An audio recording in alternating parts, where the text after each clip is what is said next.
college, I didn't really have a real strong notion what chemical engineers do. I didn't know what to expect when I was in school. Well, basically, I thought a chemical engineer was some nerd and 3 floors underground on a computer all day, right? And I'm glad to find out it's not that. But what I'm actually doing is different than I thought I was going to be doing. I've done, environmental work. I've done mechanical engineering work. I think that there's a lot of opportunity in engineering for different types of careers that I didn't see when I was in college. At times it can be a thankless job. At times it's an incredibly challenging job.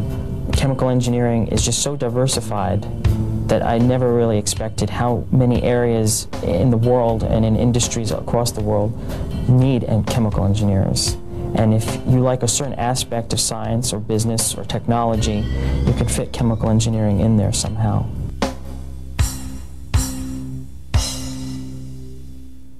I see chemical engineers as kind of the bridge between basic science and a manufacturing process. We kind of take an idea, make it a reality, and make it profitable for the company. There is the technical side of it, and there's a whole world of other skills that are combined when you actually get into a job. And each job is different. You find that the jobs are much broader than what you think of as a typical engineering job. I might work on a project in forest products or in energy services or petroleum and chemicals or power. Any product that you pick up, probably a chemical engineer worked on, from a toothbrush to the chair you're sitting on. So it's incredible what chemical engineers are used for nowadays.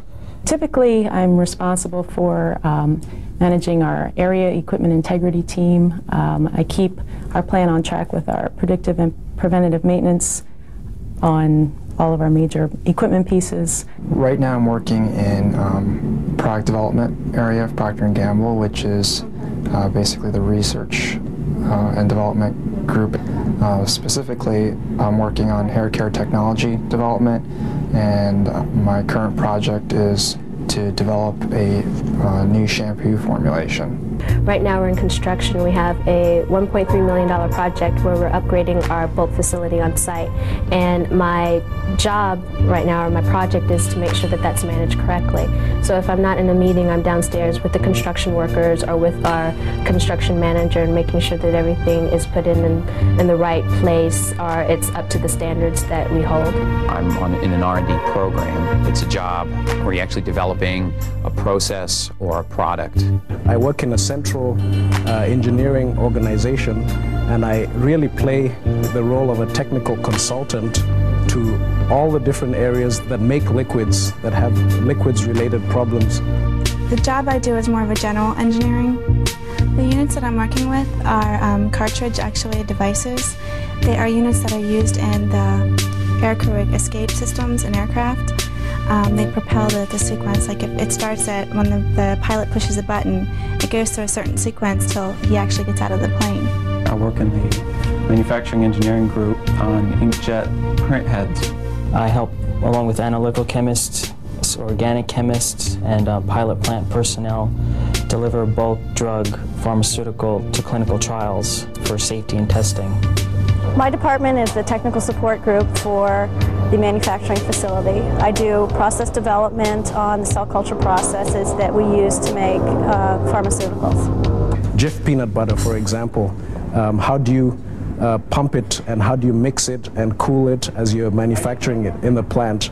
Is it smooth and is it creamy? Does it have those kinds of attributes that the consumer will like to buy? So we also measure those kinds of properties so that we can help people who are formulating the products to really formulate them better. I work on environmental health and safety assessments and audits where we go out and we speak to general managers and line managers at each of our manufacturing sites and assess the maturity of their environmental health and safety programs. When a chemical comes into commerce in the United States, whenever it's going to be manufactured, processed, or used in any quantity or in certain quantities, it has to go through a review process, and the engineers in my branch review that chemical for any potential exposure to the workers or people who may be using that chemical during its lifetime. I worked on production support and improvement. basically solve any kind of bottlenecks that they came across within production, and also to improve the production. A very large part of the responsibilities of any university professor is the conducting of research. But particularly professors in the physical sciences, like a chemical engineering professor, they're required to have supported research, submit proposals to acquire their support, and direct the research of graduate students. We're involved with the equipment that produces all the drugs. We have the scientists who create the process, and they say, we need to do this, that, and the other thing in order to produce this drug. And then they come to engineering, and they let engineering know that we need the equipment to produce this, to make this, that, and the other thing. And so that's where we step in, and we design a facility that will have all the utilities that they need. As a process engineer in this type of a role, one of the main responsibilities of your job is to provide daily support to your unit. And what that would mean is troubleshooting problems that go wrong in the plant, or trying to find ways to run your plant better.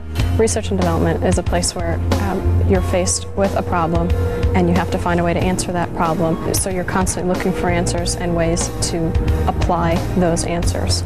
We're always searching out and developing new technologies, superior products, but we're also doing it in a way that we're going to develop that product for a profit. We're going to sell that product. So it's a real-world application of the engineering field.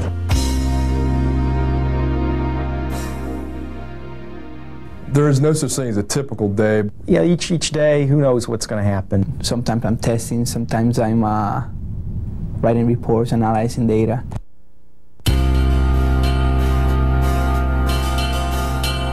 I'm a product planner on the specialty imaging media. If you're developing inks, you're in the lab working with technicians, running tests. What I'm doing now is more of like product coordination for release of new products, dealing with marketing, getting requirements, putting together product objectives and functional specifications. I'm functioning more as a role of coordination of new product releases and getting out the packaging for those new products. As far as I'm not personally designing it, but I review it. I decide what the product's going to look like, obviously with input from marketing and engineering. I work with the design center, graphic artists. I work with printer people to talk with them about what they're expecting, what types of specialty papers and media that they're needing to promote their products, if there's new product applications, what new products we need to be thinking of to go along with those. What I like about it is just the variety of different contacts I have across the site. You get a really wide breadth of exposure to different areas. In the engineering construction field, our projects tend to range anywhere from between a couple months to a couple years. If you come with me 1 week, you might think it was pretty boring, but over an entire life of a project, you get to do a lot of different things. Once we get a job, there's a lot of technical things that we do. Everything from helping the client with his design basis on a certain process. We also do a lot of consulting with the other disciplines.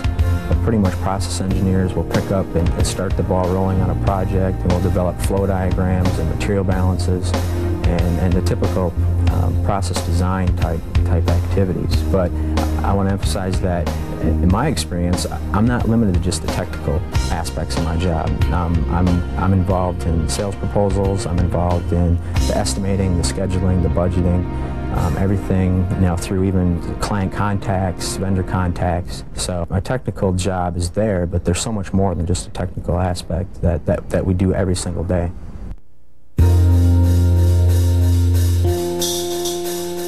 Environmental issues come up all the time. There are always developments in different areas in policy and things like that. Usually it starts out with the pre-manufacturing notification. I will go ahead and pick up, I guess, the submitted data from the manufacturer.